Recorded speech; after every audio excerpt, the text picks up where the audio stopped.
2/3 of the objects you touch are made of plastic. It's a super material, and today it's so ubiquitous that you consume 5 grams of microplastics per week. That's the weight of a single credit card. By 2050, there will be more plastic in the ocean than fish. Where did all this plastic come from? Why has it become so commonplace to us? How did it help overcome class inequality? And how do plastic corporations deceive us, making us feel guilty for their mistakes? Welcome to the Earthwise Chronicles. Let's delve into the world of plastic. If I'm not mistaken, this invention will play a significant role in the future, wrote Leo Baekeland in his diary on July 11th in 1907. He had just created the world's first fully synthetic plastic in his home chemical laboratory. Before this, Leo had invented photographic paper and made a lot of money. He could have already retired after that, but he was a chemistry enthusiast. With his earnings, he bought a house on the Hudson River, set up a home laboratory, continued experimenting and synthesizing new materials. He named the material he created Bakelite, after himself. Soon, Time magazine featured him on the cover with the caption, "It will not burn, it will not melt." The thing is, before Bakelite, there were prototypes of plastics, but they were expensive and flammable. In the mid-19th century, piano keys, billiard balls, and other pleasant trinkets were made from ivory. It's no wonder that elephants started to become extinct. The price of ivory increased, and the billiard company offered a reward of $10,000 to anyone who could come up with an alternative material. That's when English metallurgist and amateur inventor Alexander Parkes invented celluloid, a plastic based on nitrocellulose. The material not only saved a huge number of animals, but also transformed billiards from a game for aristocrats into a popular pastime. Nowadays, billiard balls are made from different materials. However, for example, guitar picks and ping-pong balls are still often made from that very same celluloid. The search of new inventions in the realm of plastics, as is often the case, was driven by the military. In the 1930s and 1940s, the US government brought together the best chemists to collaborate, share secrets, and come up with something new to gain an edge over their adversaries. And they succeeded. Scientists managed to develop an array of new synthetic materials, including polyethylene. The military used to insulate radar antenna cables. Many even believe that this significantly contributed to the outcome of the World War II. These radars provided a substantial advantage to US pilots and allies. As is also frequently the case, the technologies transitioned into civilian life, and plastic began to be used for everything. It literally transformed society. Producing things from plastic was cheaper, making them accessible to the less affluent. Plastic, to a considerable extent, spurred emancipation.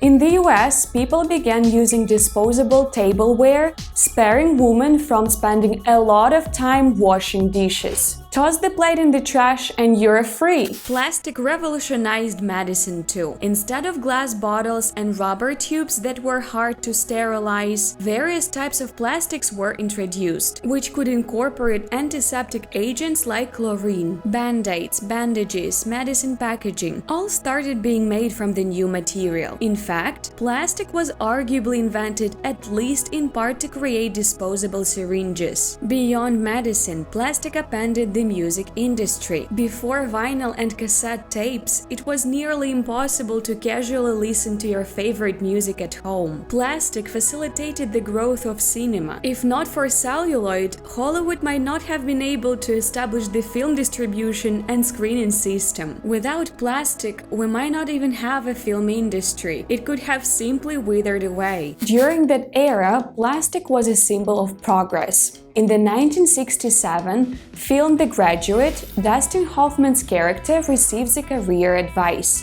"I want to say one word to you, just one word: plastics. There is a great future in plastics. Think about it."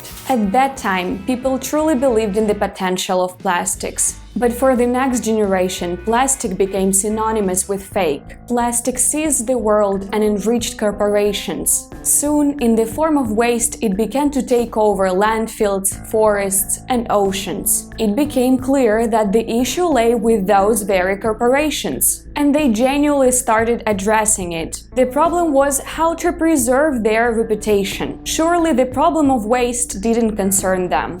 Back in the 1950s, several major companies, including Coca-Cola and Philip Morris, formed an environmental organization called Keep America Beautiful. This organization was created to teach people to care for the environment, and in the process, make consumers realize that they were responsible for plastic in the oceans and on land, making them just feel guilty. Let's remember the iconic ad with a Native American canoeing down a polluted river and crying. This is a classic case often cited when discussing greenwashing. Greenwashing is an attempt to improve a company's reputation through fake contributions to the environment. The PR campaign worked as intended. Consumers feel ashamed, yet they continue buying drinks in plastic bottles, because alternatives are limited. In the 1980s, the Society of the Plastics Industry finally started addressing recycling. They thought, could we profit from raw materials? But it turned out that plastic is not recyclable. The very property that makes mixed plastic so unique and flexible causes them to degrade during recycling. At most, it endures 1 or 2 cycles, which can hardly be called recycling. Furthermore, recycling turned out to be very expensive. Producing plastic from primary materials, petroleum distillates, is much cheaper. Even then, corporations realized that plastic recycling wouldn't be economically viable. Yet, plastic manufacturers decided, it doesn't matter that a significant portion of plastic can't be recycled. What matters is that people believe it can be. Besides, there is still a little bit of plastic that can be recycled. In 1988, the same Society of Plastics Industry established the Council for Solid Waste Solutions, aimed at environmental protection from plastic waste. The council promoted legislation on labeling, and when it was passed, all plastics started featuring the familiar markings we know today. Officially, these markings were meant only to indicate the type of plastic, and the fact that the number on the marking aligns with the recycling symbol, which was created back in the 1970s, which I'm sure you're familiar with, that's merely a coincidence that contradicts logic and common sense. Out of the 7 plastic types, in reality, only plastics with codes 1, 2, and 5 are recyclable, and not all of them. There are nuances regarding thickness, color, contamination, and many other factors. In very rare cases, plastic with codes 4 and 6 might be accepted and recycled, but it's exceedingly uncommon. Plastic with codes 3 and 7 are not recycled at all. But now, all plastics appear as their excellent recyclable materials. This is a genuine scam.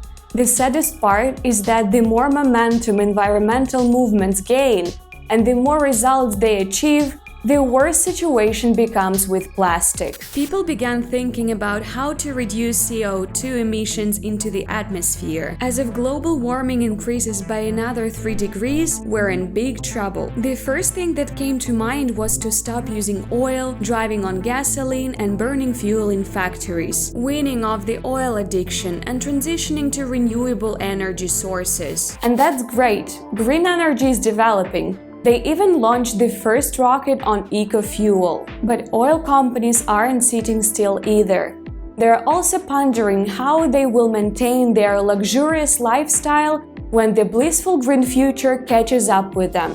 Currently, about half of the extracted oil is used for transportation fuel, and 6% goes into plastic production. This, by the way, is not insignificant. It's roughly what the entire global aviation industry consumed before the pandemic. So, oil companies devised their crisis solution for the green revolution. It's better to shift from selling transportation fuel to selling oil distillates. They can sell them for almost 3 times the price, and that's precisely what plastic is made from. It turns out that in the next 30 years, plastic production will be 3 times higher than it is today, because it's incredibly profitable. On the other hand, from a business perspective, oil companies have no other choice. Who are the buyers of oil distillates? Those who in reality bear the most responsibility for plastic waste. The organization Break Free from Plastic conducted an experiment in 1988. 72,000 volunteers from 51 countries collected plastic waste